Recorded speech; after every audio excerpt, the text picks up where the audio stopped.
हमारे रहीम अस्सलाम वालेकुम गाइस। मैं आज आप लोगों के लिए बहुत ही मज़ेदार और बहुत ही आसान तरीके से मैंने आप लोगों के साथ पर्थे की रेसिपी शेयर किया। आपने बहुत सुना भी होगा और खाया भी होगा। ये पंजाब में देहात में बहुत शौक से खाया जाता है। तो देखें ये कितना ज़बरदस्त और कितना मज़े का बना है। आपने इसको लाजमी बनाना और आप इसको पराठे के साथ भी ले सकते हैं, चपाती के साथ, नान के साथ, किसी भी चीज़ के साथ आप इसको ले सकते हैं। ये बहुत ही मज़ेदार बनता है। अगर आप सालन नहीं खाना चाहते, सालन से तंग आ गए, तो आपने इसको लाजमी बनाना है। तो ये बहुत ही मज़ेदार बनता है। जब आपने इसको खाना है उस टाइम पर आपने जो है ना इस पर थोड़ा सा लेमन, और जब आपने सर्व करना उस टाइम पर इसके ऊपर बटर रखना है। इतना ज़बरदस्त तरीके से आपने प्लीज़ हमारी वीडियो को लाजमी ट्राई करना है और हमें इसका फीडबैक लाजमी देना है। अब हम अपनी रेसिपी शुरू करते हैं। तो सबसे पहले आप प्लीज़ हमारे चैनल को सब्सक्राइब करें, अपनी फैमिली मेम्बर फ्रेंड के साथ लाजमी शेयर करें और बेल के आइकन के बटन को लाजमी प्रेस करें, क्योंकि उसको प्रेस करने से आपको ये फ़ायदा होगा कि हमारी वीडियो का सबसे पहले नोटिफिकेशन आपके पास आएगा।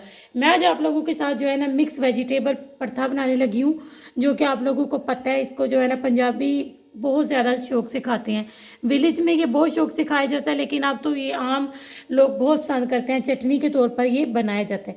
तो जिसके लिए सबसे पहले हमने बैंगन लिए। ये देखें कितनी खूबसूरत जो है ना, ये देखें अल्लाह की कुदरत, अल्लाह ने कितनी खूबसूरत चीज़ें हमारे लिए बनाई हैं। शुक्र है उस ज़ात का जिसने हमें ये सब नेमतें दी हैं। मैंने टमाटर लिया है, आलू को हमने उबाल लेना, उबाल के फिर हमने इसको ठंडा कर लेना है। और प्याज लिया है, लहसुन लिया है, और ये शिमला मिर्च है, हरी मिर्च, इन सब चीज़ों को हमने रोस्ट कर लेना है। चूल्हे को हमने जला लिया। अब ये वाला स्टैंड आप लोगों को पता है आराम से मिल जाता है। ये स्टैंड हो या कोई भी स्ट्रेनर आपके पास होना चाहिए, जिसकी मदद से आप इसको जो है ना हमने रोस्ट कर लेना। सबसे पहले हम अपने बैंगन को जो है ना इसके ऊपर रोस्ट कर लेंगे। हमने इसको उलट पलट करते रहना है और इसको हमने अच्छे तरीके से रोस्ट कर लेना है। आप इसको कोले के ऊपर भी कर सकते हैं और इस तरह आग के ऊपर भी कर सकते हैं। अब हमने इसकी साइड को चेंज कर लेना है। अगर आप चाहें तो इसके ऊपर आप जो है ना ऑयल भी ग्रीस कर सकते हैं। जब हमने इसको ऊपर रखना है, इससे पहले हमने इसके ऊपर ऑयल को ब्रश कर लेना है, लेकिन मैंने ज़रूरी नहीं समझा था, इसलिए जो है ना आप भी इस तरह से इसको करके इसके ऊपर रख सकते हैं। ये देखिए हमने इसको इस तरह से अच्छे तरीके से हमने इसको कर लेना है कि जब हम इसका छिलका उतारें तो बहुत आसानी से उतर जाए। वो भी मैं आपको एक सीक्रेट टिप बताऊंगी, उसकी मदद से आपका छिलका बहुत आसानी से निकल जाएगा। ये देखिए हमने इसको जो है ना कर लिए। ये हमने डब्बा लेना है और इसके अंदर हमने इसको इस तरह रख देना है।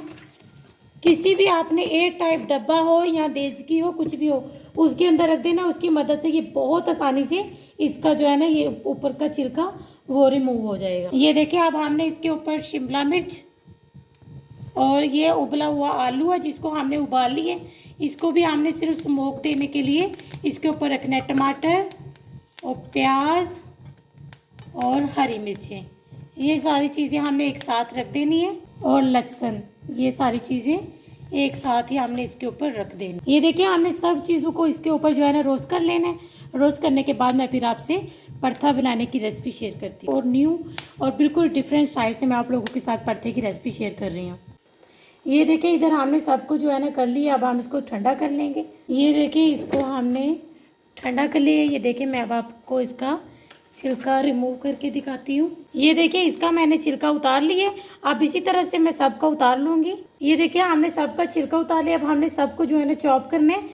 ये देखिए हमने इसको चॉप कर लेना है इस तरीके से। हमने इसको अच्छे तरीके से ये देखिए चॉप कर ली। ये देखिए जितना आप इसको अच्छा चॉप करेंगे उतनी ही अच्छा आपका जो है ना पराठा बनेगा। तो अब हम इसको बनाना शुरू करते हैं। कढ़ाई में हमने ऑयल को डाल लिया। अब हमने अदरक और लहसुन का पेस्ट शामिल किया। हमने दरदरा कुटा हुआ लिया, क्योंकि हम जो है ना हमने इसी तरह सारी चीज़ों को रखना है। हमने इसको 30 सेकंड के लिए जो है ना फ्राई कर लेना है। हमने मसाला बना के रखा है वो शामिल कर देना है। हमने इसकी 2 से 3 मिनट के लिए अच्छे तरीके से बुनाई कर लेनी है। बुनाई करने के बाद हमने इसमें मसाले इस्तेमाल करने हैं। वो डालने से इसका फ्लेवर इतना ज़बरदस्त होगा कि अगर आपने इसको एक बार बनाया तो आप इसको बार बार बनाएंगे। तो उम्मीद करती हूँ आपको हमारी रेसिपीज़ बहुत पसंद आएंगी। आप हमें इसका फीडबैक लाजमी देंगे और हमारे चैनल को अपने फैमिली मेम्बर और फ्रेंड के साथ लाजमी शेयर करेंगे। तो इसी तरह से मैं आप लोगों के साथ अच्छी से अच्छी रेसिपीज़ शेयर करती रहूँगी। सबसे पहले हमने इसमें हस्बे जायका नमक, लाल मिर्च powder half teaspoon, chilli flakes half tea, धनिया पाउडर हाफ़ टी स्पून, ज़ीरा हाफ़ टी स्पून, इन सब चीज़ों को अच्छे तरीके से मिक्स कर लेना है। ये देखें, जिस टाइम पर ये छोड़ना शुरू कर दे उस टाइम पर हमारा भरता अल्हम्दुलिल्लाह ज़बरदस्त सा रेडी है। ये देखिए आया ना मुंह में पानी की नहीं। आप इसको नान के साथ भी ले सकते हैं, रोटी के साथ भी, पराठे के साथ भी, जिस चीज़ के साथ आप इसको चाहें ले सकते हैं। ये बहुत हेल्दी है। इसमें कोई, अगर आप चाहें इसमें ऑयल कम कर इस्तेमाल कर सकते हैं, ज़रूरी नहीं है, आप इसमें बटर भी इस्तेमाल कर सकते हैं, देसी घी भी इस्तेमाल कर सकते हैं। अब हम इसको सर्व करेंगे। तो उम्मीद करती हूँ हमारी आपको रेसिपी बहुत पसंद आएगी। आप इसका हमें फीडबैक लाजमी देंगे, अपनी फैमिली मेम्बर और फ्रेंड के साथ लाजमी शेयर करेंगे। इस टाइम पर हमने इसमें फ्रेश हरा धनिया शामिल कर देना है और इसको आपने लाजमी बनाना है। हमें इसका फीडबैक लाजमी देना है क्योंकि हमें आपके फीडबैक और आपकी सपोर्ट की ज़्यादा ज़रूरत है। प्लीज़ हमारे चैनल को सब्सक्राइब करें, अपनी फैमिली मेम्बर और फ्रेंड के साथ लाजमी शेयर करें। अब हम आपसे मिलेंगे इंशाल्लाह किसी नेक्स्ट वीडियो में।